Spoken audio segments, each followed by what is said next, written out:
Halo guys, Assalamualaikum. Perkenalkan, namaku Anggia Herani dari kelas 11 IPA 1 dengan guru pembimbing Ibu Devi Anggunsari SPD MPD. Nah, di video kali ini aku akan menjelaskan tentang jaringan tumbuhan. Nah, sebelumnya aku mau nanya nih, pernahkah kamu menanam tanaman atau tumbuhan?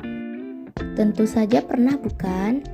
Hampir sebagian orang sudah pernah melakukan hal itu. Tumbuhan yang kamu tanam akan tumbuh dan berkembang dari tunas menjadi pohon kecil, pohon yang memiliki akar yang kuat, pohon yang berbunga, hingga berbuah. Mengapa tumbuhan tersebut dapat tumbuh besar? Hal ini dikarenakan sel pada tumbuhan aktif membelah diri. Sel-sel tersebut akan bergabung menjadi banyak dengan bentuk, fungsi, sifat yang sama, sehingga menjadi sebuah jaringan. Berikut ini penjelasan tentang jenis-jenis dan fungsi jaringan pada tumbuhan.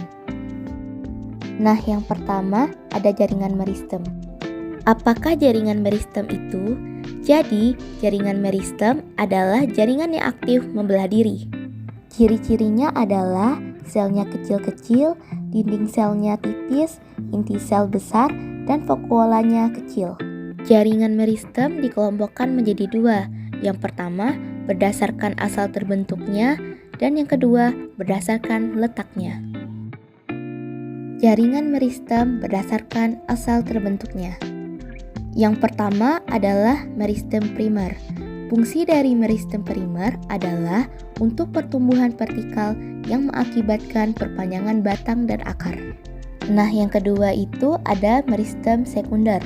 Fungsi dari meristem sekunder adalah untuk pembentukan epidermis, korteks, mesofil, dan jaringan pembuluh. Selanjutnya adalah jaringan meristem berdasarkan letaknya. Berdasarkan letaknya, jaringan meristem terbagi menjadi tiga. Yang pertama, jaringan meristem apikal. Fungsi dari jaringan meristem apikal adalah untuk penunjang pertumbuhan tanaman. Yang kedua, ada meristem interkalar. Fungsi dari jaringan meristem interkalar adalah untuk menopang pertumbuhan tinggi. Dan yang terakhir, ada meristem lateral. Fungsinya untuk membelah dan memperbesar jaringan pada tumbuhan. Macam-macam jaringan selanjutnya atau yang kedua adalah jaringan dewasa atau jaringan permanen. Jaringan dewasa terdiri dari jaringan epidermis, jaringan parenkim, jaringan penyokong, jaringan pengangkut, dan jaringan gabus. Di video ini kita akan membahas macam-macam jaringan dewasa, baik dari fungsi maupun ciri-cirinya. Nah, yang pertama ada jaringan epidermis. Apa sih fungsi dan ciri-ciri dari jaringan epidermis itu? Jadi, fungsi dari jaringan epidermis adalah untuk melindungi jaringan dalam pada tumbuhan.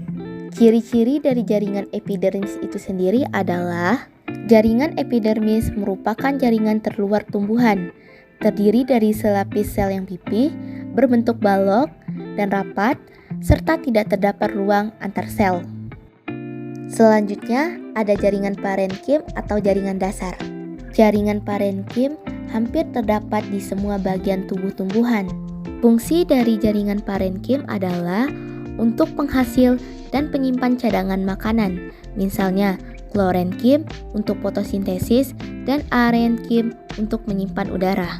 Adapun ciri-ciri dari jaringan parenkim adalah tersusun dari sel-sel berukuran besar dan hidup, bersegi banyak, dan terdapat ruang antar sel. Selanjutnya ada jaringan penyokong. Jaringan penyokong terbagi menjadi dua. Yang pertama ada jaringan kolenkim. Jaringan kolenkim berfungsi untuk penyokong pada bagian tumbuhan muda. Contohnya terdapat pada bagian terluar batang dan urat daun. Nah, yang kedua ada jaringan sklerenkim. Fungsi dari jaringan sklerenkim adalah untuk menguatkan bagian tumbuhan yang sudah dewasa atau tua. Jaringan sklerenkim terbagi menjadi dua, ada serat sklerenkim dan sklerate.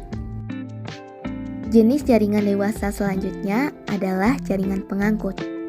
Jaringan pengangkut terbagi menjadi dua, yaitu jaringan xilem dan jaringan floem. Apa sih jaringan xilem dan jaringan floem itu? Jadi, Jaringan xilem adalah jaringan yang berfungsi untuk mengangkut air dan mineral dari akar menuju bagian atas tubuh tumbuhan. Komponen penyusun xilem terdiri atas trakea dan trakeid. Sedangkan jaringan floem adalah jaringan yang berfungsi untuk mengangkut hasil fotosintesis dari daun ke seluruh tubuh. Jaringan floem terdiri dari unsur-unsur tapis, sel pengiring, serabut floem, dan parenkim floem. Nah, jenis jaringan dewasa yang terakhir adalah jaringan gabus atau jaringan periderma. Jaringan gabus atau jaringan periderma merupakan jaringan pelindung yang dibentuk secara sekunder, menggantikan epidermis batang dan akar yang telah menebal akibat pertumbuhan sekunder.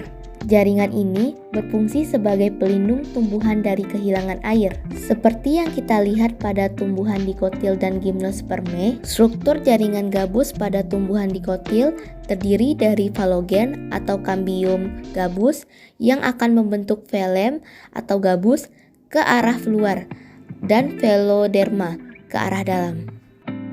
Materi selanjutnya yang akan kita bahas adalah struktur dan fungsi jaringan penyusun organ tumbuhan. Setiap makhluk hidup tentu memiliki organ, bukan? Pada organ tumbuhan, tumbuhan memiliki akar, batang, daun, bunga, dan lain-lain. Bagaimana sih struktur jaringan penyusun organ tumbuhan? Jadi, jaringan tumbuhan memiliki struktur jaringan penyusun akar, jaringan penyusun daun, dan jaringan penyusun batang. Untuk mengetahui secara lebih mendalam, mari kita pelajari bersama-sama. Nah, yang pertama itu ada jaringan pada akar. Jaringan pada akar terdiri dari beberapa jaringan. Yang pertama, jaringan epidermis. Jaringan epidermis memiliki rambut akar sebagai aktivitas sel-sel di belakang titik tumbuhan yang berfungsi memperluas bidang penyerapan. Nah, yang kedua itu ada korteks. Korteks terdapat pada jaringan-jaringan antara lain di parenkim, kolenkim, dan sklerenkim. Fungsinya untuk sebagai tempat menyimpan cadangan makanan. Selanjutnya adalah endodermis. Endodermis merupakan selapis sel yang menjadi pembatas antara korteks dan stele. Sel-sel endodermis memiliki penebalan lignin dan suberin sehingga tidak mudah ditembus oleh air. Penebalan tersebut membentuk semacam pita yang dinamakan dengan pita Kaspari. Fungsi dari endodermis ini sendiri adalah sebagai pengatur jalannya larutan yang diserap dari tanah masuk ke silinder pusat. Nah, yang terakhir ada stele atau silinder pusat. Stele atau silinder pusat berfungsi untuk memperbesar batang tumbuhan. Stele terdiri dari perisikel atau perkambium. Fungsi dari perisikel adalah membentuk cabang akar. Lalu ada berkas pengangkut. Berkas pengangkut berfungsi untuk mengangkut air dan mineral. Berkas pengangkut terdapat di sebelah dalam perisikel. Selanjutnya ada empelur. Empelur berfungsi untuk menyimpan cadangan makanan. Empelur terdiri dari jaringan parenkim. Pada akar tumbuhan dikotil tidak terdapat empelur atau empelurnya sempit. Selanjutnya kita akan membahas tentang struktur jaringan penyusun batang. Jaringan batang terdiri dari beberapa jaringan. Epidermis pada batang yang mengalami pertumbuhan sekunder, lapisan epidermis digantikan oleh lapisan gabus atau lentisel yang dibentuk dari kambium gabus. Lentisel berfungsi sebagai tempat pertukaran gas dan penguapan. Bisa dikatakan jaringan epidermis ini memiliki fungsi untuk memperluas bidang penyerapan. Selanjutnya ada korteks. Korteks berfungsi untuk menyimpan cadangan makanan. Korteks tersusun dari jaringan kolenkim. Makin ke dalam, tersusun dari jaringan parenkim. Selanjutnya ada empelur.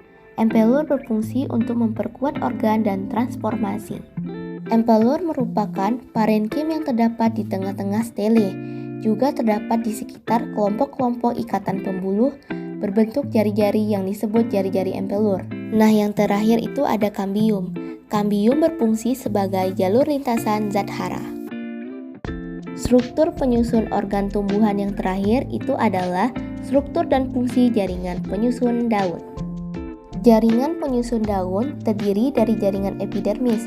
Jaringan epidermis berfungsi sebagai pelindung jaringan dari kerusakan.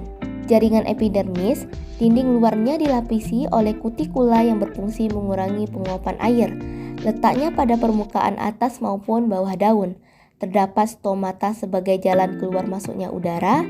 Selain itu, terdapat sel penjaga sebagai pengatur dan membuka dan menutupnya stomata. Selanjutnya ada jaringan parenkim atau jaringan mesofil. Jaringan parenkim atau jaringan mesofil berfungsi sebagai tempat berlangsungnya fotosintesis. Mesofil pada daun dikotil terdiferensiasi menjadi dua macam parenkim, yaitu sebagai berikut. Yang pertama, parenkim palisade atau jaringan tiang, terdiri dari sel-sel berbentuk silinder, tersusun rapat, dan mengandung banyak kloroplas. Selanjutnya ada parenkim spons atau jaringan bunga karang. Parenkim spons atau jaringan bunga karang tersusun oleh sel-sel yang tidak teratur, tersusun renggang, dan mengandung lebih sedikit kloroplas. Nah, jaringan penyusun daun yang terakhir itu adalah jaringan pengangkut. Jaringan pengangkut terdapat pada bagian bawah daun dan disebut tulang-tulang daun pada tumbuhan dikotil. Letak jaringan pengangkut pada daun monokotil sejajar sumbu daun dan dihubungkan oleh berkas pengangkut kecil di antaranya. Fungsi dari jaringan pengangkut itu sendiri adalah sebagai transformasi utama zat hara. Dengan berakhirnya pembahasan tentang jaringan penyusun daun, maka berakhir pula perjumpaan kita pada video ini. Saya Anggia Herani mengucapkan terima kasih. Semoga kita semua selalu diberikan kesehatan oleh Allah Subhanahu wa Ta'ala. Sekian dari saya tutup dengan wassalamualaikum warahmatullahi wabarakatuh.